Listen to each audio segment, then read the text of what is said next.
So we're good? Yeah. Okay, cool. Hey everyone, this is my good friend Billy. Billy is in a fantastic band called the Kickback. I've been listening to these guys for many years and been watching them develop and change into a number of different and fantastic things. Would you agree? Fantastic, Billy? I don't feel qualified to respond to that. I don't think I have the authority, That's fair. but That's thank fair. you. Oh no, that's totally all right. Their most recent album was especially fantastic, and we wanted an opportunity to talk a little bit about it. We song nerds don't often get a chance to pick each other's brains, and so this is great. I just had a bunch of questions I wanted to ask Billy, and we determined we might as well film it and show it to planet Earth. That sounds good. Yeah. So how's your mom? She's doing good. She said to say hi. Cool. Yeah, Send her my regards as I well. will. Absolutely. Cool. I'm on. Cool. Your sister's good too. I don't have. There's You're right. You don't have five. I have anyone five after- older brothers, which I've told you about repeatedly. Right after, but that was after the accident, right? Yeah, man. We don't yeah. talk about toxic waste, and we don't talk about Right. wicked mutations, and we don't talk about superhuman powers that later lead to exploding heads in my household. So thanks for bringing that up. I'm so sorry. It's all right. I didn't mean to be so insensitive. Anyway, the record's great. Thank you. How do you feel about it? I feel very good. It's ordinarily very hard for me to listen to anything that where I'm singing or really playing any instrument. But this whole tour, I've gotten screenshots of people busting me listening to our own record on Spotify, and I don't care because I'm just so excited. I can listen to something and be so jazzed about it. It's like you've probably heard the stories about Kanye like jamming people into a limo and then just like blasting his demos just for hours on end. And I think I have a better idea of that sort of megalomania now. Yeah. It's just really nice to be able to enjoy.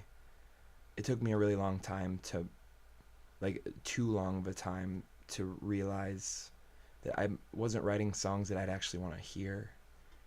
And that change was a big deal for me. And so I like I like what we're making, and that sort of is a whole different land of opportunity. Yeah, that is actually a really big change. Yeah. So you mentioned that was a transition. What led Yeah. to that transition? It's one of those slow. I just remember listening back to a record, like or an EP or something we'd made, and not understanding what. Like I grew up on oldies radio almost exclusively until I was like 10 or 11, and that stuff's it's just all hooks. Right. It's just like hookapalooza, and I was writing a lot of riff based stuff, and it's cool, and I like White Stripes riffs, and what makes my soul glow is like a good song, like a good like cheesy or ridiculous melody that you just want to like sing, and I wasn't doing that for a really long time, and I don't know why, but I eventually just decided to cram as much melody into 30 minutes of music as I possibly could, and that's sort of how the record turned out. And I'm really, really excited about it because it's, as a songwriter, there are just like chord progressions that feel right to you inside. And I wanted to hear those. I wanted to hear somebody play those, and it might as well be you if you're going to listen to them back. Yeah. So is this specific only to this record, not to throw any predecessors, any records before this under the bus, but this is kind of a new realization specific to the latest? Yeah, I think our first record is really us trying to figure out like what the hell we were, and it was us playing in a room, and it's us playing in a bunch of different. We're touching on a lot of things, but I don't know if we were locked in to us yet, and I'm just so I'm so thrilled with this record just because it's that that on that record, that's us now. That's what the band is, for better or for worse. I don't have to explain to anybody that you need to come see us play and that'll make sense, or you need to, like, that record is us. And in that moment of time, and that, it's right now for whenever you're watching this, but it's just such a big leap for us. I'm so excited about that. I think what you're talking about, a lot of people refer to as becoming mature as a writer. Yeah. like it's a creative puberty or something. Yeah. Did you ever hit a point where you hated everything you made and then all of a sudden thought you started making stuff that you actually were into? Like, did you hit a point? Yeah. Or do you just still hate everything you make like a good artist should? Well, I think for me, it's like there's an amount of self-hatred that has to be always present in the creative process, where I think it kind of resets every so often. For sure. I think every week probably. Yeah. Not quite that extreme, but definitely stages. The other thing too for me, I think, is manipulating the start point. Mm-hmm. I find for myself that I just get really bored with me. Right. And my own ideas, and so many times part of that kind of starts in the beginning, where you just kind of decide to throw away everything, sure, and kind of start over. But I get that. So with the new record, you mentioned you keep saying us, and I've known you for a long time. You write a lot of this stuff. When you write this, do you picture, and you've gone through kind of a change of personnel within the Kickback. Sure. Do you picture, when you're writing, do you picture kind of an arrangement of how it's going to fit into this particular band's context? Does that question make sense? No, I mean, this whole record was different because every single song had a demo that I made in my friend Ken's basement in his little office on like an acoustic guitar and like Prince's drum machine, that V-Lin. I just had an emulator. And whatever like GarageBand had like cooked up for basses was like pretty much all of the record. And so when I originally thought this whole record was going to be like an acoustic guitar, and that's weird because we're not that band at all. But I was writing, I had kind of a life relationship change that sort of spurred the whole record, and so I thought it was just going to be all of these like just kind of sad but melodic songs, and I didn't know if the guys were going to be into it, and I didn't know how we were going to do it, and how it was going to work really at all. But that was the best part about working with Dennis Herring, who produced the record, was he didn't want us to come in too locked into what we thought the song was, because he said it was going to change really hard. And a few of the songs change really hard. The verses and the choruses and the bridges were mostly the same, but just the presentation. Dennis works in a really old school producer kind of way. How so? He really like asserts control and kind of demands it in a way that might be thought of as like dickish or relentlessly cruel. But Dennis, if you're out there watching, these are some adjectives. Yeah, no, like Dennis is one of the last real dicks left in production, and I love it. He's fantastic. For better or worse, he knows what he wants and will do about whatever is necessary to get it. And that can mean a litany of things, both positive and negative, but I just wanted somebody, I know I've said this a lot, but I wanted somebody to fight against, because I was tired of making stuff that sounded fine. Yeah. Like, it sounded fine, and it sounded good, but I wanted more than that. Like, and I feel like we're finally there, kind of. So, is it fair to say that, like, he kind of had to take you out of your own head to kind of get you to actualize what was in your head? Yeah. He's been carting a story around, I know, to a lot of people in his circle. We'd gone out there to track a couple songs, and Will T was the first one. It's the first track on the record, and it was the first one we worked on. And initially, there was some stuff going on in that was real upsetting to everybody on our end. And it didn't sound like us, and it was just strange. So uh, Dennis and I, well, all of us went out to eat, and then I kind of sidebarred Dennis and was like, man, we got to do X, Y, and Z because we can't start this way. And Dennis, Dennis doesn't mince words, and he's Dennis is Dennis, and he just goes, man, so we can do two things here. We can make all those changes and make a bunch of bullshit, or you can let somebody help you for once in your fucking life. I just need you to shut the fuck up and let me help you. And that's like where we started from, and then eventually we worked out. It's weird to try and go back and like figure out what the problem was, but it got worked out and it got figured out, and we both pushed towards a kind of a more cohesive vision. But I don't know what it is. My mom's just a badass, and we all grew up kind of afraid of her in a like respectful way. She didn't like kick our asses or anything, but everybody in where I'm from, like, you just didn't mess with Roseanne Yost. You just knew she's this like 5-foot Irish lady, and you didn't fuck with Rosie. So I think I thrive on like a little bit of confrontation in whatever I do, and I think we thrived. I honestly, I don't know if the rest of the guys would say the same thing. Like, it was really hard, and it was frustrating, and those guys sat around. Dennis works really chaotically, and it was in what way? What do you... Dennis, like, you're working on what Dennis wants to work on when he wants to work on it. So we would spend, you didn't normally, tracking, you'll do all your foundation tracks and do drums and bass. Right. Then you'll start laying guitars over everything. But we were doing song by song, and often parts of songs by songs. Interesting. Okay. Yeah.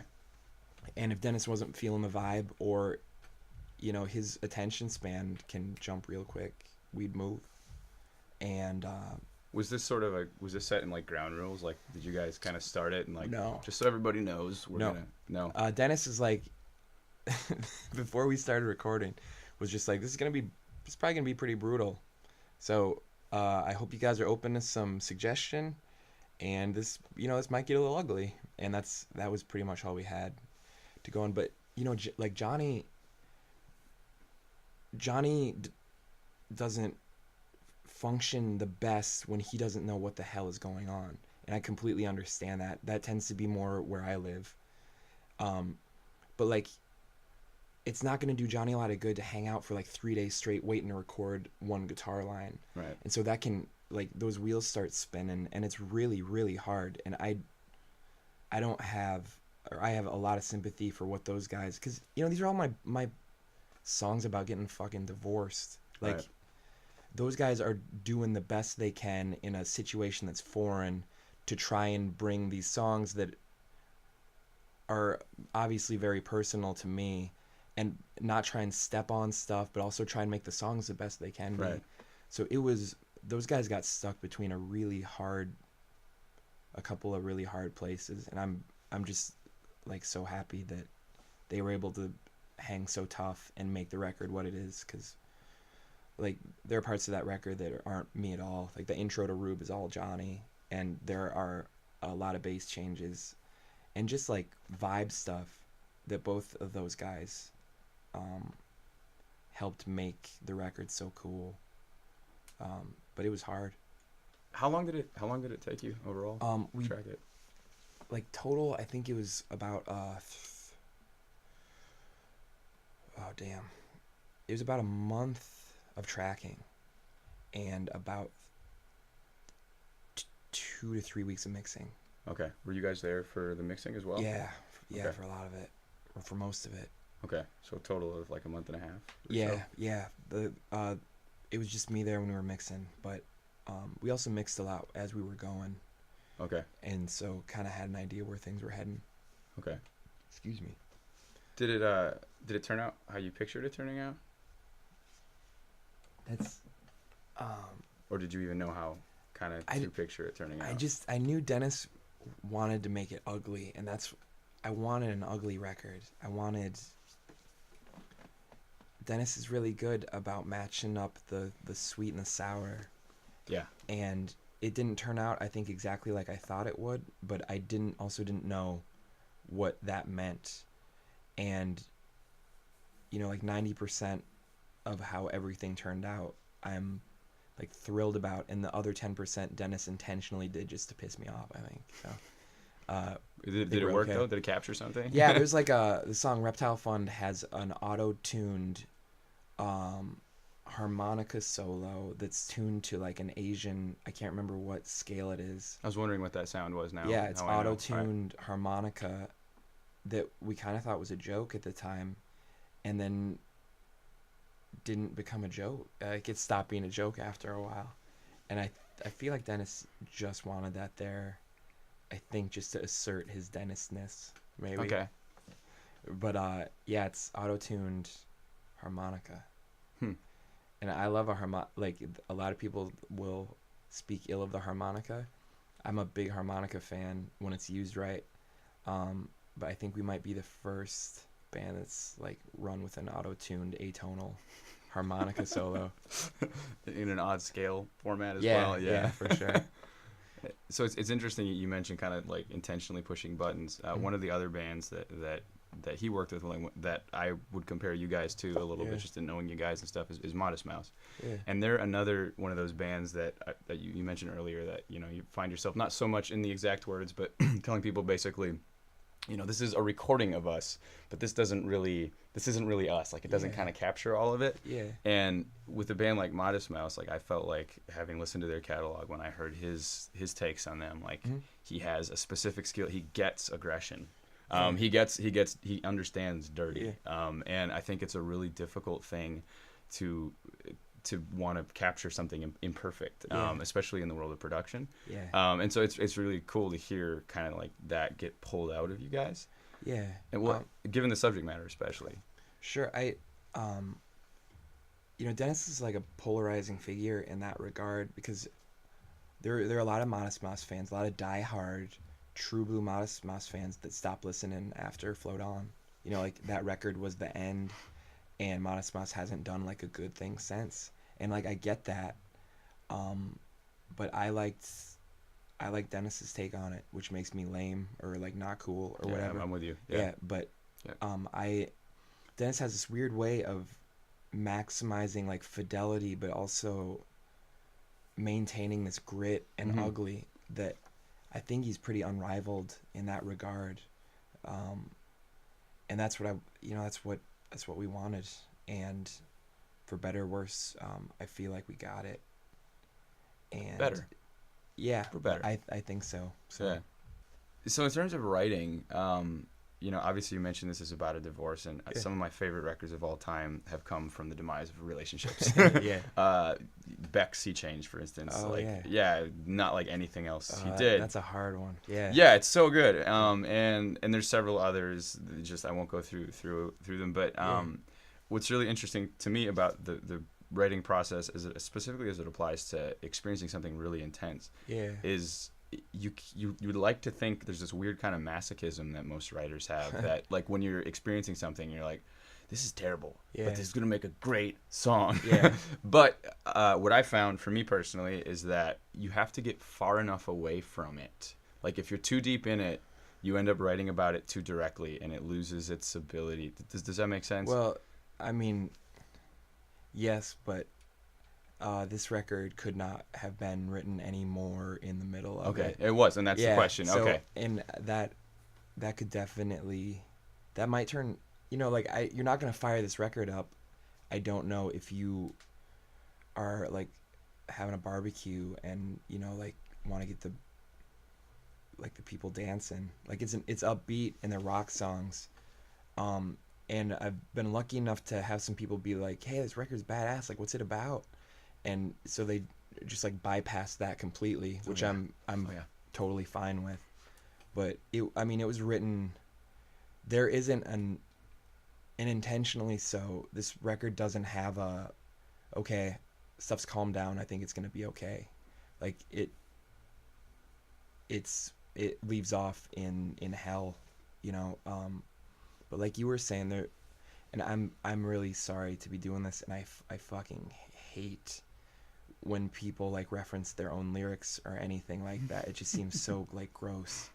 But there's a song on the last song on the record called Latest Session, and it's just I like the oppression, and you do get locked into this, and it might be growing up pretty Catholic, but like the self-flagellation thing of like I like to throttle that hurt, and what scares me more than feeling this hurt all the time is the idea of not having that feeling anymore, you know, and having a thing that meant so much to you for such a long period of time not do the same thing in your heart that it used to do.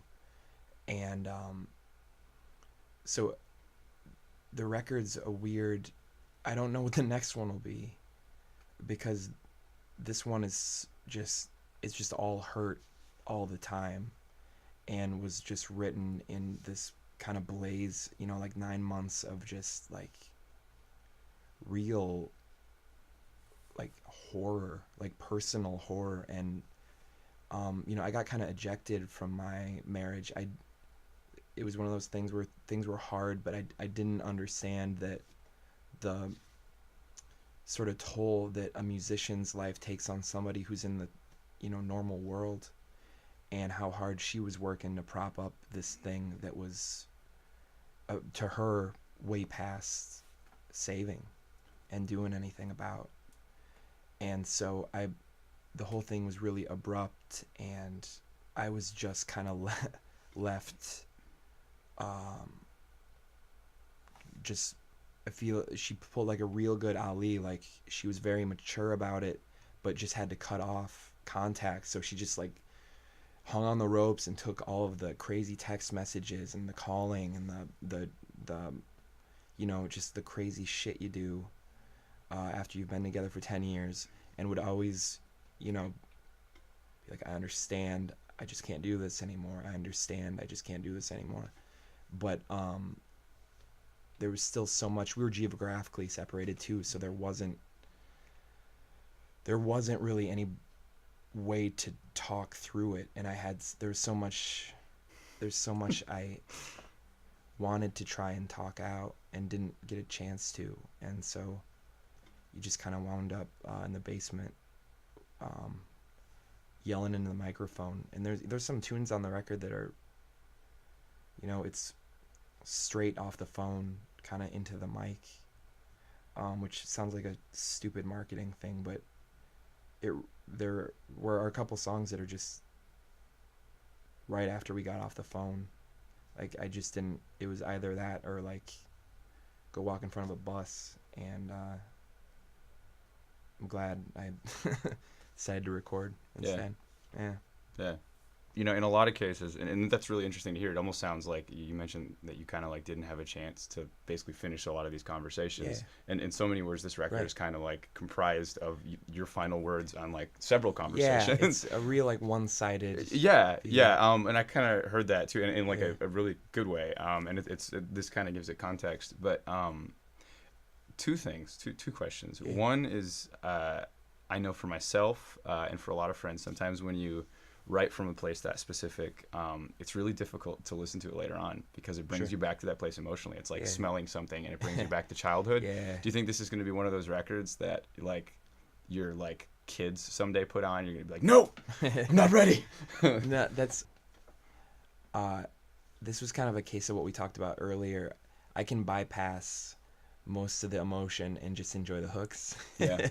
Which is what I'm hoping most people that just want to hear a good pop song can do, is just because you know, it's like in High Fidelity where he's like, he doesn't worry about kids with guns or with drugs. It's all these songs about heartbreak and loss that concern him. But most of us listen to, everything we listen to is, you know, about unrequited love or, sad stuff, but if you put the right beat behind it, it's pretty good. Yeah. So, no, I don't think I'll have a hard time listening to it. I'd rather have a hard time listening to it for that than for other reasons, like musicianship or, like, that snare drum just doesn't sound right. Yeah. I'd rather Yeah. be like, oh, that sounds brutal. Yeah, I guess dude. that makes sense. Yeah. Yeah, what musician's gonna be like, man, this just captured too much emotion. This just feels too real. Yeah. Yeah, I guess that makes sense. Okay, so the other side of that is I think a lot of people that don't have experience touring and stuff, I don't think they understand kind of the collateral associated with the field that we've chosen. Yeah. Do you think it's worth it? I don't know. You found a way to navigate. You two seem real happy and like you got, but I imagine there's a lot of work, crazy amount of work that goes into it. And like Lizzie's sacrifice, I'm sure she would also admit that there's been a lot that she's had to do on her end to make it okay. And whatever way I'm built and whatever I'm lacking in character has made it to where I have to devote most minutes of my day to pursuing like a life in music, and I don't know what that isn't like. And I do know that when my marriage was over, I offered up everything on the table, and it was like, I'll like, what do you want? Like, I'll get like a job, and we can have a life. And my ex-wife, like, bless her, just laughed. She was like, this isn't what this is about. Like, you are made to do this, and you have to keep doing this. I just can't like be a part of it anymore because of how much it takes out of somebody else. So my heart really goes out to anybody. Johnny just got married. Dan is married, and it's so hard. It's really hard. And but you can find ways. I know you can find ways. I wish I was able to balance other things. That's like the song Pale King we have, which is like one lined up and the rest all goes to hell. And that's just kind of how things in the way I live tend to go. Is I'm really good at getting one thing going, but that means just everything else is like collateral damage. Yeah. And I know there are better ways. I'm sure there are better ways to do it, much better ways to do it. But unfortunately, this is how the way I've found. Yeah. And with varying degrees of success, obviously.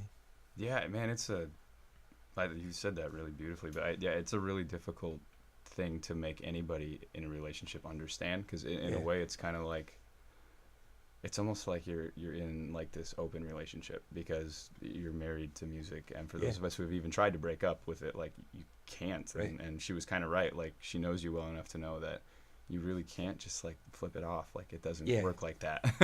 It's wired too deep. And so it's amazing and a little terrifying, just assuming it's probably going to crumble at any second, anytime, I find a musician of any kind in a relationship, it's not a very good field for it. It's just terrible. Man, it's I mean, just like from a practicality standpoint, to be with somebody who did not know where they were going to be, a month from now, and it could be at home for 3 weeks, or you could be,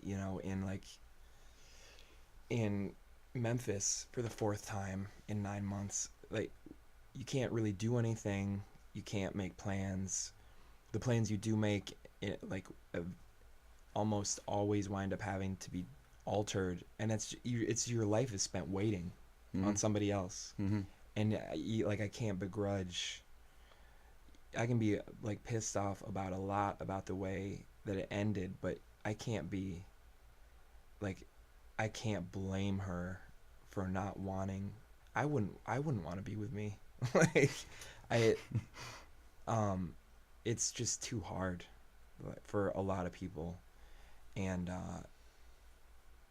it's yeah, like you said, it's when your heart is devoted so entirely to this thing that's not another person, it's really hard to navigate.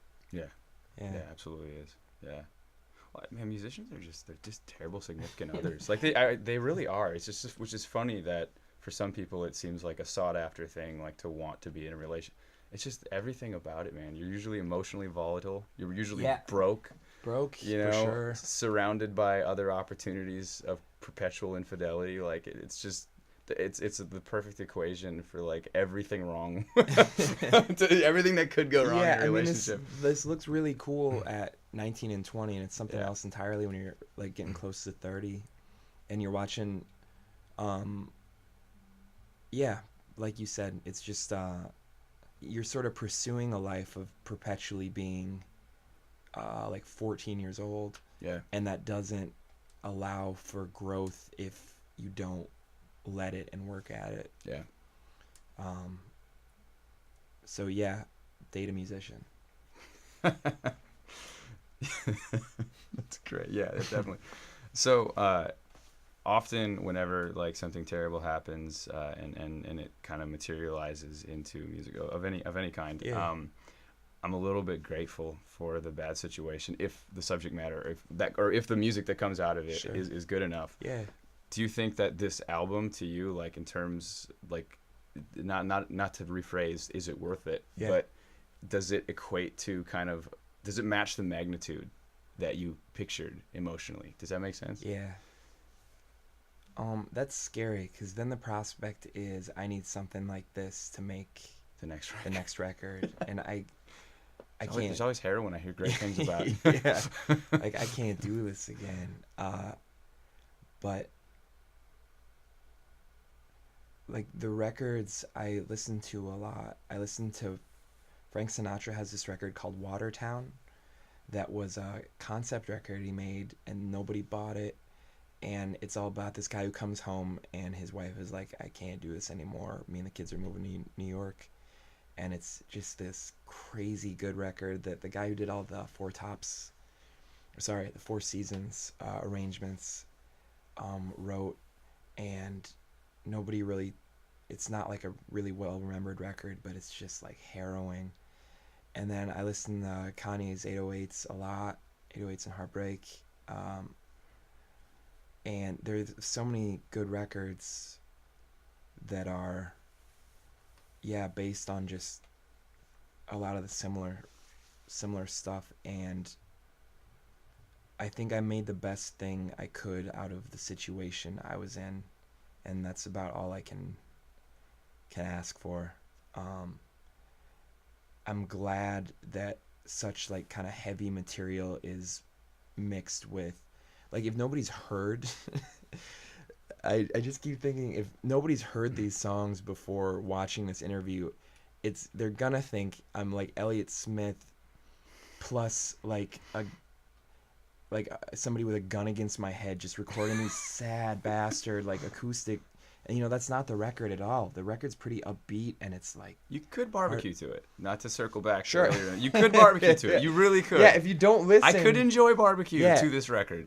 and I didn't want to make this record unless you could like dance to it, and so I hope that those two balance each other out well, and you can bypass all of the heavy stuff and just enjoy kind of like a solid pop rock record. I don't know if it was worth it. I just know that I was going through some real hard times plus some mental illness, and this was the best way I could handle it. I think you turned it into something amazing. I really do. The other thing too, I totally bypassed one of the most stereotypical like musician-y questions. What are your influences? Which usually starts, every question. Yeah. And one of the reasons I didn't even ask that, I guess I could ask it now because we're calling it out. But I didn't hear musical influences almost at all. Oh man, that's my favorite thing ever. Yeah, it really is, dude. That's Yeah. a high compliment. I hear emotional influences, which is Sure. interesting that you reference two sentiments that you were inspired by. Yeah. You know, and then Kanye and Frank Sinatra, which those are Yeah. an oddly juxtaposed combination. Yeah. But do you feel like you had other emotional influences on this record? Not as much like sonically, but more. Our first record, we got songs about like professional wrestlers abusing steroids, and we got songs about like the show Twin Peaks that I love, and we have songs about just like how terrified I was to be an adult, and everything was like traipsing around the issue. Excuse me. And this record is very direct, and I just wanted to make a record that sounded like I was in your speaker, like pointing at you while you were listening. And we're a rock band, and yet all of our songs, you know, were on an acoustic guitar, and so it provided this really interesting space. And the best thing I've heard, and it makes me so fucking happy, is I've had some people I really respect be like, I don't know what this sounds like, but it sounds like you guys. And that's... I would echo that. Yeah, you can find 13 bands, I'm sure, that have made songs that sound like, and you can call us... We've, like... It's not rocket science, and it's not anything, like, that's redefining the wheel, but it's... This record is... occupies a space in a presentation of a band in a way that I have not heard, or I don't think we're immediately ripping off, and it's hooky as shit, and like I will own your ears if you give me 30 minutes. So just like give it a shot, and we got you. And if my most favorite thing is, if you hate this record, I don't care. Because I know we finally made what I wanted to make in a way that I know we made it right, and I know it's right for whatever right means. So if you don't like it, that means you do not like this band. There isn't a qualifier. Like, you don't need to come and hear us play.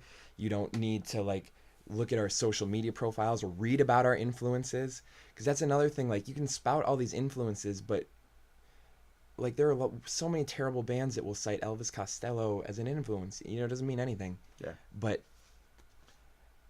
the record just speaks for itself. So if you hate it, at least it's us that you hate. I understand. Like, I don't have to explain an idea of what I think you might like about us. Right. And there's such a weight off your shoulders at that point. You don't have to explain. Well, to me that's success. Well, because the probability as a musician of your record going to what most people would consider to becoming successful, you know, in terms of its acclaim, its success, its sales, whatever. That is such a lottery ticket, right? Sure. So to me, like what you're describing, like making something that matches what's in your head. Yeah. And if you successfully do that, like I can't imagine a more successful. Because I mean, you don't know if it's gonna do that other part successfully anyway. Yeah. So really, the only part you have any control over is that part, right? Exactly. And so, dude, you should be proud of yourself. Yeah. I mean, there's also 14 things I would change about it. Like right now, if I could get in and mix. Okay, quick. No, I don't want to say any of them because I don't want people to listen for it. But that said, I'm just like so happy. Like, the songs are just what I haven't been like proud of anything. I don't get to be like proud much. Like you were saying, there's a lot of real like detrimental self-hatred that goes into a lot of like creating stuff. And to have like a couple minutes to be excited about a thing you made, and to not have to apologize or qualify, is really big for me. And I hope people will give it a shot. Yeah, me too. Yeah. Yeah, me too. I think it's fantastic, man. I'm not just telling you that. I mean, I guess I would say off camera that I hate it or something. It's really terrible. No, seriously though. Thank you. You have every right to be proud of it. So, how many songs did you bring him? The record is relatively short. There were, I think, 30 demos. 30 total. demos. Yeah. Okay.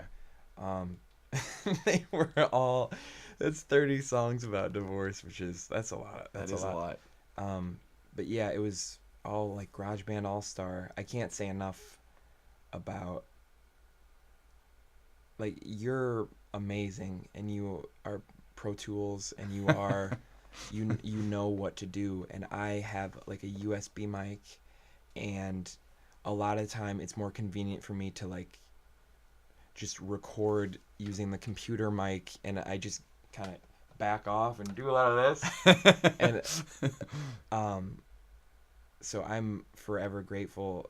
I'm really good on GarageBand. Like, Yeah. it's the only thing I'm a keyboard cowboy on is GarageBand. GarageBand. But I've yeah, it's just 30 crappy demos. Okay, and of that, did the ones that get selected, were the ones you expected to get picked, or not really? No, I'd say there were at least 5 more songs that were like in the running, but just either due to time or due to like the vibe or due to like level of completion, we just didn't wind up hitting. And I think those will still be floating around in the world, which I'm excited about. We still have, whenever the next thing starts, we've got a real strong place to start from. Okay. And those were, like, we wound up, False Jeopardy was the first, like, Dennis and I weren't even talking at that point when I recorded that demo, and that was the song that got the conversation started. I was like, hey Dennis, I had to do this thing for this thing, just wondering what you thought of this song. And that kind of got our communication going after a few years of not being in touch. And then everything up, one of the last songs we recorded was like one of the last things I sent him. So Okay. Were there any songs in the record that you're like, seriously, this one ended up on, like, this is the one you wanted to pick? No. I was happy that the last song on the record, Latest Obsession, was the one I had to fight for. And Dennis was real hands off when we started doing that. It was like, all right, if we're doing this, you tell me what we're doing for like the first little chunk of it. But then he got super into it, and I was really happy with how that song turned out. But no, I didn't want any. We have a song called Dating Around that might be like your, not interlude, but your least song of everything on there. But I didn't want any fat. I didn't want any, like I said, I just wanted that like finger pointing at you from the speaker. And so when you listen to the record, it's relentless. Like, there is not intentionally so, there's like not space between songs. It's just like pummeling. And that, I've had a few people say like, man, you should have like given some room to breathe. But I just wanted, I like the pace, kind of the onslaught. Yeah. Yeah. Well, it's funny in in an era of all things single based. Yeah. I like it when a record feels almost like a classical movement, Yeah. Which is funny to refer to a rock record like that. But Sure. it moves to me organically. And cool. Yeah, and what it feels, it feels like emotion, which Yeah. is also kind of. We spent a lot of time working on sequencing, and I think everybody does, but everybody had 3 different versions of a sequence, I feel like, and then we didn't wind up using any of them. I sent it to all my friends, and everybody had like 2 really good ideas, but the thing just didn't work. But then Dennis's sequence wound up being the closest to what we did, which pisses me off. But Why? Was he right? yeah. Yeah. Yeah. Yeah. Fair enough. Yeah, I was excited for you guys being a fan of his work before. Oh, cool. Before you guys even went there, it's Yeah. the guy has an interesting sense of being right, for sure. Yeah, he's just he's evolved, which is not what producers ever do. Producers find their sound, and then that's their sound. Yeah, he's more of an artist than a producer. Yeah. Not that he's not also a great. In my opinion, like, Yeah. just to randomly Right. insert. Yeah. Just that. Not only that, but in doing production work like myself and working around it all the Yeah. time, like the liberties that he takes seem more composer, more Absolutely. composer, less knob turner. Yeah. And it's interesting. No, Yeah. that's, and you saw us working when we were working with Jim Eno in Yeah, Austin. yeah, And Jim knows how to get a gorgeous sound. Yeah, He'll work at that yeah. sound. And Dennis is like, I don't care what it takes to get this, but if your vocal take doesn't have emotion in it to me, I'm gonna get really angry and leave. Interesting. So Does he apply that same principle to all the instruments or just the vocals? Does that make sense? Does Yeah. everything have that same yeah, expectation? it's a vibe. Yeah, It doesn't matter how good it sounds if the vibe's wrong. Dennis isn't into it. that And we makes needed sense. that because our first record's, it's a little colder, and it sounds really good to me, but we were working towards something. We were on the path, and Jim Eno, with him we were able to get such a cool live big, like, good band sound.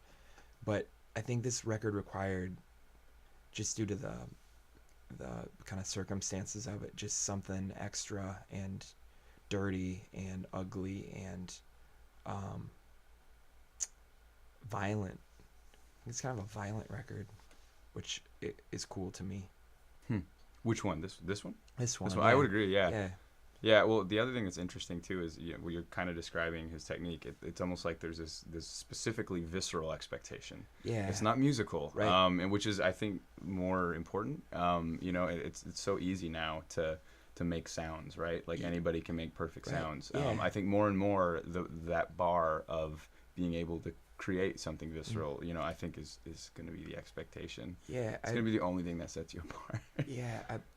Like, Dennis had seen us play a couple times, and we thought we were gonna make our first record with him, and didn't, for a number of reasons. And then I sent him that the demo of False Jeopardy, and he was like, he's like, great song, needs some arranging, and it was real non-committal about it, like he is.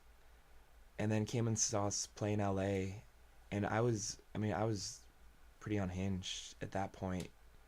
And when we got done, he was just like, man, I don't know what the hell's going on, but you're playing like you got nothing to live for. And I thought that was a slam, but he meant it in a good way.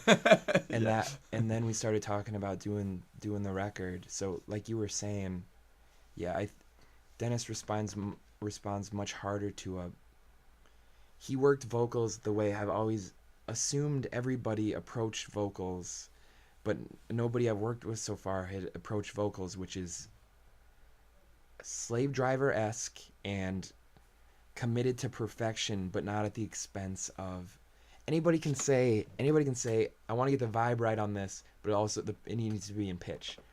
Everybody will say that about recording vocals, Right. but it's something else entirely. I don't know when I've done a good vocal take. Mm-hmm. I don't know, and so I will do them for 4 hours. I'll sing one line for 4 hours if I don't know where we are, because I just don't know. Right. And Dennis knows, and then he'll move you along. But to have a lot of working with Dennis was, I don't trust anybody really about my music, and I trust Dennis. And like my brother Danny, and like 3 other people in the whole world.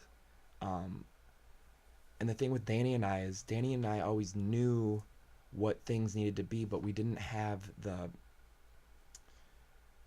you have the ability to make stuff sound the way you want it to sound. Danny and I don't have that production mind, and worked for a while to develop it, but just I don't think that's in our skill set.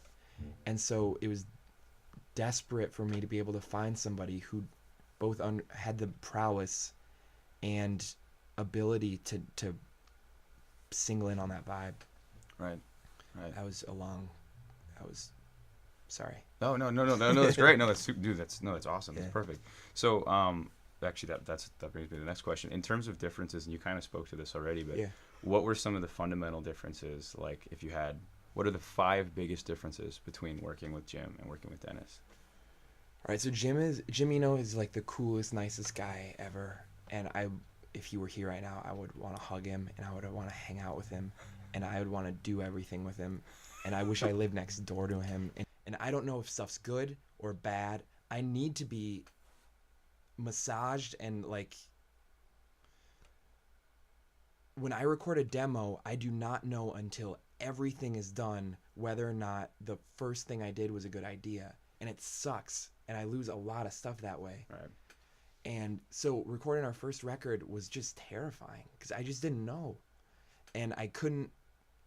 You and I were talking about this a little earlier. I don't sell anything other than what I'm feeling very well, and so Dennis. It's a good thing, by the way. No, not always. So Jim was working against a lot because me and my brother are both very like relentlessly negative people often, and it's hard. And Dennis got kick-ass sounds and helped us form songs, and the songs were all over the place, and he did the best he could to wrangle stuff in, and we made a pretty damn good record. Dennis doesn't care how you're feeling. He doesn't care what your feelings are. And you would not want him to be your neighbor. I wouldn't mess with Dennis. No. And I like that part. And I wanted to fight while making a record. I wanted to work against somebody, not with, and I wanted it to be warring ideologies of how to get something great and not something good. And Dennis is that guy, and which is why a lot of people work with Dennis and never work with him again. And I get it, but I just want to make great things, and it's hard, and I don't know if I've done it, and I don't know if I can repeat making something that I've made, and whatever means that takes, I want to do, because I'm gonna die someday, and I want something meaningful left behind. And Dennis lives an artist's life and wears a fucking scarf, and I'm okay with that as long as we can like make something brutal. Yeah. Those weren't very specific examples, but no, but I would make a record with either of them.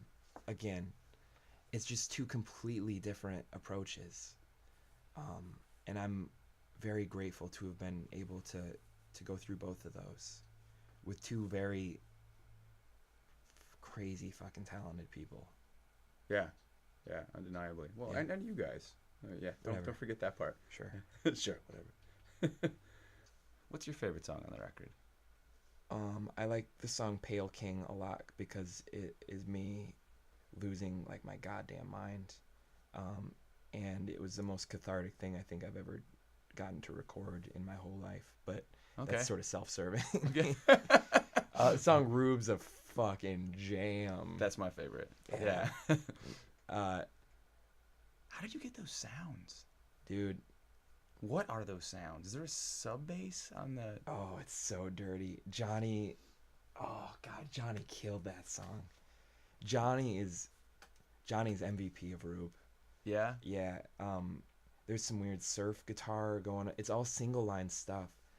And then there's tissue on the bass on the verses, so it sounds real dead. It's that Jameson thing, do do do. So the bass is all funky, and then there's crazy sub bass. It's this old Moog that Moog was selling through Radio Shack. Okay. So it's got the Radio Shack logo on it. Oh yeah, but it's the just realistic thing. Yeah, yeah, okay, yeah. So it's just a little